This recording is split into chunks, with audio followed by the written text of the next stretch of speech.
Yes, yes, yes, yes. How you guys doing today? This is Brother Darryl McGriff with Love Sync Ministries, and this is another episode of Love Session.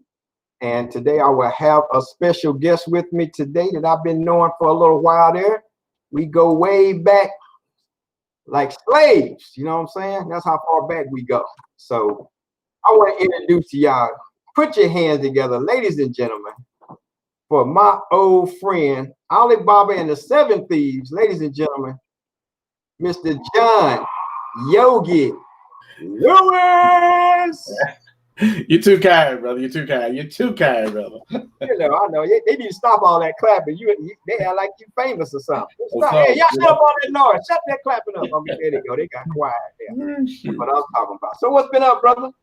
Hey, man, just trying to stay safe, trying to reinvent myself, you know, because as comedians, you got to do some things different than what we normally used to. So trying to get used to all that, man. But other than that, man, just trying to be like Mr. McGriff, man.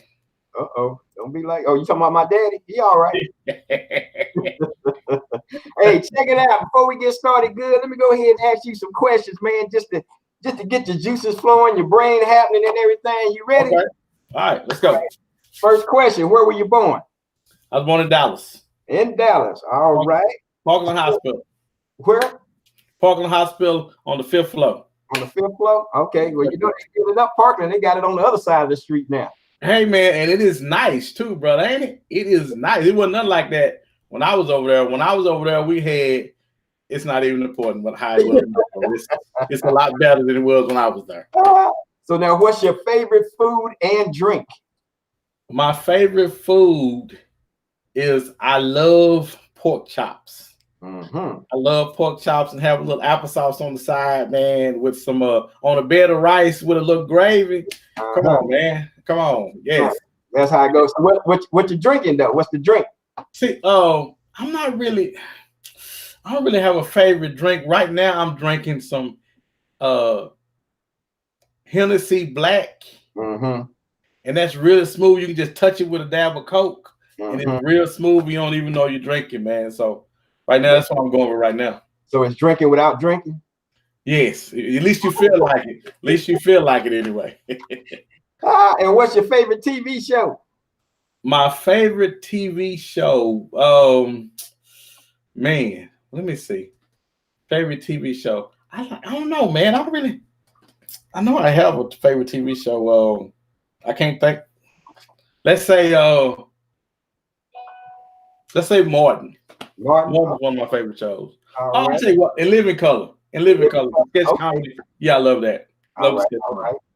And who was your high school crush? Oh man, this is funny. So when I got to that wasn't high school, that was my elementary school. When I went to the school, I told them, I said, hey, you go find the prettiest girl in the school and tell her she's gonna be my girlfriend. They was like, really? So you know who it is? I was like, no, but I said, you tell her whoever she is, she's gonna be my girlfriend. So the word spread like wildfire, man. So the guy came back about 10 minutes later and said, okay, she want to see you at the playground at 3 o'clock. I was like, bet till I'll be there. Needless to say, she had a real big boyfriend. Oh no. And he was a little angry. So I didn't get her. I got the next best girl in the school. That is too funny. That's a good one there. I like that. That's true story too, brother. All right, now here's the one that makes the interview right here. Okay, this is it. You ready? Yeah. Who's your football team? Who's my football team? A professional sports or period? Professional. I'm a Cowboy, man. Okay. But I said that's what makes the interview right there. If you would have I'm doing Dallas, man. If you would have said anything else, we would have had to cancel the show right there. Hey, and if you had said anything else, I would have left the show. That's too funny. All right, so that's all my little questions and everything. So like I do with everybody else, man, since you know this is Love Sessions or Love Session, and in our ministry, you know, our scripture here It's 1 John 4:8. He that loveth not knoweth not God, for God is love. So you can say love session or God session. So when we talk here, what I like to ask everybody, number one, how long have you been saved? When did you get saved? Man, you know the crazy thing about getting saved. I've been saved, man, probably. Let me see. When I met my wife, I got saved actually before then. So I got saved probably back in 90. Let me see, I was in the military. It's about 90. I was at this church, and I went back to get prayer, and they made us go in the back room in California. And they was like, okay, we ain't letting nobody out of here until y'all speak in tongues. So I was like, I just came in here so I get prayer. They was like, nope, we ain't letting nobody out of here. So I'd been back there about 30, 45 minutes. My rides were getting ready to leave. And I was like, Shabba? He said, okay, good, you can go. Oh man. Oh, what type of denomination was it? It was I want to say it was Pentecostal. I want to say because it was a church in California where Daryl Strawberry was at. Daryl Strawberry's sister was there, so it was a church that they went to in California when I was there. Yeah, they were like big old Soul Brothers. Had the curl, had the braids. Was like, shake me, you ain't gonna lie, hey brother, whatever you want me to do, I'm gonna do that so I can get up out of here. Oh wow, that's crazy. So then, how long before you start taking your walk serious with God? Well, see, I got saved in 90, and I probably got saved about 2 or 3 more times because it didn't take like it was supposed to. You know how you have a headache and you can't quite get rid of it. You got to take some more aspirin. So I probably got saved about 2 or 3 times before it actually took, and then it got serious. Actually, what made me take my salvation more serious was when I got married. And I don't know if anybody's out there been married before, but there's nothing like a wife in your life to make you look at God and say, I might need to take this thing a little more serious. So, like I said, you know, what would you do in between those years when, like you said, it didn't take? So what made you kind of like keep going back, and then what made you kept backsliding? So what was it that I'm here now, like you were double judging? I'm in, I'm out. I'm in, I'm out. Well, I don't think it was. I don't think it was that I was. Well, I don't think it was that I was out. I think it's a matter of. I think when you're younger, you're a younger person. That walk trying to have a spiritual walk is really difficult because one day you can be feeling like this. Hey, I'm ready to get this. I'm ready to do this thing right. Get with God. The next day, or 2 days later, it's completely different. You're very undisciplined at a young age, and being a believer is all about discipline.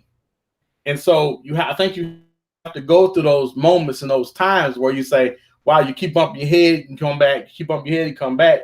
But again, I just think that as long as it was me by myself, I had that time to try to get things right with Christ, at least when I was younger. But when I involved, like I said, my wife, and then we having kids, now it's just not about me. So I believe it was me being responsible for other, but not actually responsible, but being responsible for other people that made my walk get a lot more serious. I got you. Okay, good. So then now, as you said, now you're getting married. So how do you feel that, you know, being a man of God and then having kids, how did that help you with marriage and raising kids? Well, the marriage thing, it helped because me and my wife used to, you know, we used to fight all the time when I first got married because she had her idea of what marriage was, like I had mine. And both of us came from single parent homes. So to be honest, neither one of us didn't know. We just were kind of looking at stuff on TV. Right. And after a period of time, I think it was 5 years, I seen my wife doing something. I was a comedian at the time, and I saw my wife dancing and having a good time like she had never had with me. And it just allowed me to say, God, listen, I don't want anybody to be miserable when I'm with them. I don't want anybody to I saw my mom and dad fuss and fight, and I don't want that in my life. And I say, God, if you help me, then I will serve you with everything that's left in me. And he said, okay, I'll do it, but you got to be quiet. And I was like, wait a minute, whoa. If I be quiet, who gonna tell her what to do? Like, I don't need you telling her what to do. I just need you to lead her, and she will follow. And we have been, and it hadn't been all easy, but it's a lot easier after that particular situation than it was before. And as far as raising kids, man, it's the same. I got a beautiful wife that loves Christ like I do, and the whole thing of it is, I guess, and we try to bring kids up that love Christ. We try to introduce them to Christ so they don't get anything from somewhere else. You know, on my shows, I don't use profanity. I try to create an environment where we love Christ. Okay, well, that's good. That's good. So now, like you said, so you say, you know, when you do your shows, you don't curse and all that kind of good stuff. So again, and you know, there's comedians that are Christian or say they're saved, but then they still do cuss, whether they're, you know, whether they go out into a actual regular club away from the church and ministry, and then when they come back to the church, you know, there's none profanity. So then how did you make up your mind to, okay, I'm going to be not cussing at all? Well, and I think it's simply a choice. That's not to say that my brothers that do curse stuff on stage, not to say that they're not any better or worse than I am, but just that's a decision that I personally made. And this is the thing, this is what the determining factor for me. I can't get on my kids, especially my daughter when she was younger, because she's been alive as long as I've been doing comedy. And if she heard me cussing on stage, and she was walking around the house at 2, 3, 4, 5, and she was cussing in the house, how can I look at her in her face and say, sweetheart, I don't want you using that language, when she'll look back at me and say, now especially, but Daddy, we have a cussing house. Daddy cusses, why can't I cuss? And that was the determining factor for me. I just didn't want to bring her up where she was, you know, man, my daughter was my princess, man. And I didn't want her using, because to me it shows that you don't have the vocabulary to get yourself across like you want to. Now, that saying that, man, I think there are some extraordinary comedians out there that curse, man. There are, but I think that's just not for me. I think it's something for everybody, but that's just not for me. Right, exactly. So yeah, and because I know, like I said, I promoted comedy back in the early 90s, and some of the first comedians I worked with was like Cedric the Entertainer and Sinbad and Steve Harvey. Now Steve Harvey cussed, but Sinbad was funny as I don't know what. Cedric, the shows that we did with him back then, he didn't really cuss. But and to me, it's just like, I don't know if there's and like I said, you're not taking away from them, but at the same time, when you don't use profanity, it seems like your comedy is just funnier to me, because it's like you really using your natural ability to make people laugh or tell good stories without having to throw profanity in there to either do the shock or make you laugh. You know what I'm saying? It forces you to be more creative, man, to be honest. Right. And let me tell you something else what profanity does. You know, there's some time when I want to get a message across. Right. And simple words just won't do it. So you have to be really creative, not to use profanity in certain situations, because people listen to you, but they really listen to you if you throw on the end of it, if you throw this on the end of it. So it just causes us to be more creative with how we do things as believers. And let me say this. Let me say this. I think my life should reflect me being a believer. I think when you sit me on stage, I shouldn't have to tell you I'm a Christian comic. I'm a comic. I'm a comedian that loves Christ. But my lifestyle and my stage show should represent that. Exactly. And that's exactly it. So I know, like, when in school, or even later on in life when I got saved and I was working at the dealership. So with you being in comedy and trying to live your life for Christ, and you know, a lot of places that you go to, a lot of clubs that you go to, there's cussing, there's drinking, there's women with skirts all the way up to their behind. So how did you navigate that with your, you know, how did your faith hold you going into all those different environments night after night? Well, the crazy thing is my wife was always with me when I did my comedy. Whenever I went in place, my wife was always with me. And at the time, me and my wife, I think, man, we had to be 26, 27. And my wife is very pretty. And she was very, very pretty when we were younger. And that was a benefit to me as far as comedy back then, as well as detriment at the same time. Because, and this the misunderstanding I think people have.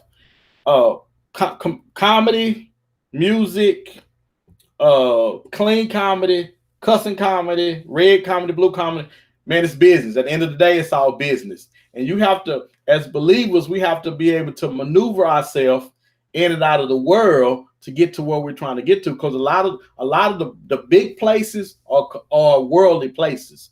The churches don't really have a whole lot of opportunities like you really want. For example, you got the Apollo, you got the Improv, you got places that are world renowned that every comedian wants to be a part of, and those are secular places. So you just gotta, as a believer, you gotta be smart and know what you can maneuver yourself through and what you can't, and you back off from things you can't. A quick story. So me and my wife I was doing auditioning for Laughpalooza, which is Jamie Foxx. So me and my wife go in, and the ladies in there, I don't know if you're familiar with Lisa Ray, but the worst woman in there looked like Lisa Ray. And my wife was with me, and she looked and she says, "Oh wow, I had no idea the devils on this level look like this." So while you striving for success here, there's a whole nother plan here that has a hope that you're gonna have to almost be. You got to be right with me when we go, right? Because everybody wants somebody that's doing something. Everybody wants that success. So. Right. Yeah. So I guess that's a good thing that your wife was with you all the time, because because if not, like you said, not just women being there and the way they're looking, but then also, like I said, fellow comedians and other hanger-ons like, "Hey, John, come on, man, we going to get this drink, or we going to this strip club. Come on, man. Because I know, like, again, when I started walking my walk, and that's what people would always do. "Hey, man, come on, go with us. We going over here to the strip club for lunch." I'm like, man, what I look like going to the strip club for lunch? That don't even make no sense. But they would try to get you to do any and everything to get you away, just so they can say, "Yeah, see, you ain't what you say you are," and all that kind of crazy, man. Well, because once you put yourself out as being a comedian, a believer. The friend of mine told me today, he said there has to be some accountability. So when you put yourself out, now everybody is watching your walk, so they can say, "See, I told you. See, I told you." And I think as believers, we do a disservice to people because people think or want us to be perfect, and we're human just like they are. Hey, listen, man, I make mistakes. I fall to some of the same things you fall to. You have problems with, but I'm smart enough to either know not to put myself in a situation or know that what my vices are. We get in trouble when we play with stuff that we hadn't fully been delivered from. Right. Because beautiful women, listen, I'm not going to sit here and tell you that I don't see beautiful women all the time. I see them. I see them. They see me because I'm a beautiful man, sir. So it's Woo! I'm glad I'm not sitting next to you now. Oh man. But yeah, so yeah, and that's just one of them things, man. It's like I said, and you were right that people think that they're at a certain space, and then they try to go and minister to their old vices, and they not truly delivered from it themselves, and then they get in there, and then they're right back into the fold again. Well, and I think that one of the most important things too, Derrick, is we have to understand this. My life and my walk should minister to you. Right. I shouldn't have to say anything to you. You should look at me and say, man, there should be, with every believer, there should be something about you that attracts the world to you to say, hey, listen, there's something different about you. We all have lights in different places. And mine is comedy. Mine is I can talk to anybody. I can talk positively. I can encourage. I can do all that. Yours is different from mine, Derrick.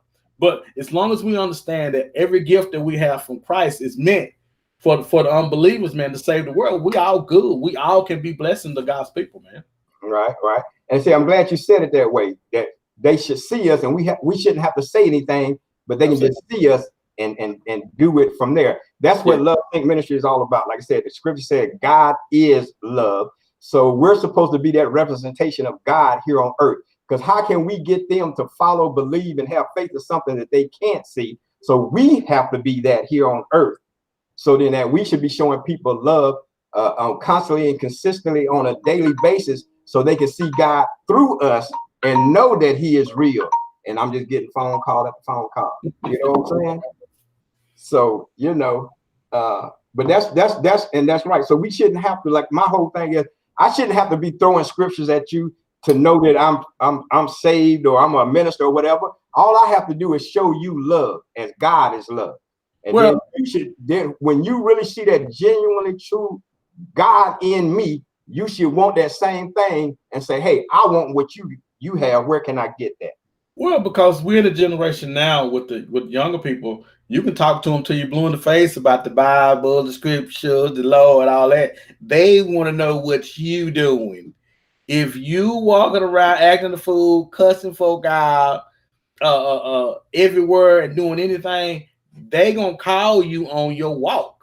Right. You can't tell me nothing because you doing this, this, and this. Whereas our generation, it was do as I say, not as I do. These young folks ain't having that. They're gonna call you on it. Yep. And ultimately, that's probably the best thing that could happen to believers. Yeah, that's true. Because like I said, we just had to shut up and deal with it. Shut up, don't question nothing, just do it. And walk it out. And the whole but the bad part about that is because we really never got questions answered, and we was always sometimes just confused about stuff because we're like, well, what did that really mean? What am I supposed to do this way or not? And so, you know, that was kind of messed up when you think about it. But you know why they didn't ever give us the answers to those things? Why is that? Because they didn't know them. Right. And they just didn't want to tell us that they didn't know everything. Right, exactly. Because remember, when I was younger, salvation was like a club that they held it near and dear, where it seemed like people couldn't get in. You had to have your ID right. You had to have your walk right. You had to be quoting the right scriptures. They weren't gonna let you in the club. Yeah. So outside folk be looking, trying to figure out how can they dig back in the falling out and fainting and all that. It was a club because we didn't have nothing else. A lot of us didn't have. That's all we had. So people held it near and dear, and you wasn't letting everybody in. You wasn't letting people come in. Right. Yeah. And see, and that's the whole opposite of the scripture about, you know, he that loveth not knoweth not God, for God is love. Is because that's not even love. If you're holding something like that to yourself and keeping it to yourself, then that's the opposite of God, because God is love and love is giving, and is giving and looking for nothing in return. You see what I'm saying? And so that's what we got to start teaching people, that God, aka love, loves you, and the most important thing for you to love you like God loves you, because then once those two loves come together, you can't be stopped, man. You can't be stopped. I think one of the biggest things, one of the blessings of the time that we're in now, is God is taking the crutch. I believe that God is taking the crutch back from his people. Everything that was prohibiting you from getting to me, all the people that you were going to get to me through you, he moving pastors, he moving elders, deacons, and everybody out of the way, so it's just me and him. Because if he can deal with just me, he can work on me with love. He can talk to me about what I need to deal with. But before, we always had things between us to where God couldn't really get to us like he was supposed, like he wanted to. Right. All right, we almost running out of time, but what I want to do, because I know you're a busy man, is I want you to tell me about this right here. What's happening with that right there? What's that all about? All right, so a partner of mine, Derrick's Pastor Derrick, what we do on Mondays, we have Man Talk Mondays, and what we try to do is we try to enlighten people, we try to give people a different perspective. And most importantly, man, you listen to the show and we want you to take something from it. We just take any topics, whether it be financial. For example, Monday we're talking about finance and romance. You know, can you have one without the other, or how does it work? So we're just trying to educate people, to give people some different advices. A very entertaining show. Derrick, Pastor Derrick Smith is one of the greatest, and with myself, and we have a bunch of guests on. And actually, we did a show about blended families, and we bring on people that can speak professionally to that, and had an awesome show. Very informative, man. Great show. We're about 30 episodes in, And man, God is really doing some awesome things with it, man. Well, that's good. That's good. Cause I could have spoke on all that, blended family, Yeah. finances, and romance. Cause I got my wife with 10 cents in my pocket, so it's all good. Well, I'm about to put you down to one of the guests there. I told you, hey, I can take this. I can turn this 10 cents into a quarter. Hang in there with me. Well, brother, I sure enough appreciate you jumping on with me, man. If you just keep on doing what you're doing, keep the faith, keep walking in love, being that loving representation here for everybody to come across and know that God is who God is, and He is love. So, brother, I'll catch you on the next time when I be on your show, or if I have you back on this show, or since everybody gonna get their COVID shots next month, maybe we'll have something going on by March. You never know. Yeah, that's true. That's true. Hey, man, let me say this to you right quick. Thank you for having me on. It's been a blessing. You always been a blessing, brother. I appreciate you, man, and we love you. Love you and your wife, dude. Man, hey, man, as long as I can get a show and still get 2 people to come look at you, we on, brother. We always there. So, ladies and gentlemen, once again, put your hands together for my main man, ladies and gentlemen, the comedian of all comedians, Mr. John Yogi Lewis. All right, man. You guys be blessed, man. All right, brother. Until next time, you have a good one. You too. All right, ladies and gentlemen, I appreciate you hanging in there with me. This will be posted here on Facebook and also my YouTube channel on Love Sync Ministries on YouTube. Just jump on there. Probably won't be on there till tomorrow once it downloads and everything. But if you want to jump on with us, if you got something out there you're promoting and all that good stuff, hey, just drop me a line in Facebook or, like I said, on YouTube. Just hit me up, or you can hit me up on email at lovesyncministries@gmail. All one long thing, lovesyncministries@gmail.com. Like I said, hit me up on Facebook, hit me up on YouTube, and we'll see about getting you on. It's easy these days. Just jump on just like that, put it together. So you guys take it easy. Again, I don't know when I'm going to pop on. I just put it out there and let you know this is where we're going to be on. I don't even have a set day of time, because whenever people get with me and say, hey, if they say I can be on at 3 o'clock in the morning, guess what? I'm going to be up here. We're going to be at 3 o'clock in the morning. Why? Because you can always go back and watch the shows, because they're always going to be there for you. So you guys stay blessed. Always remember and continuously and constantly walk in love, aka God, on a constant and consistent basis to everybody you meet, saved and unsaved. Always show them God. Until next time, you guys take care and be blessed.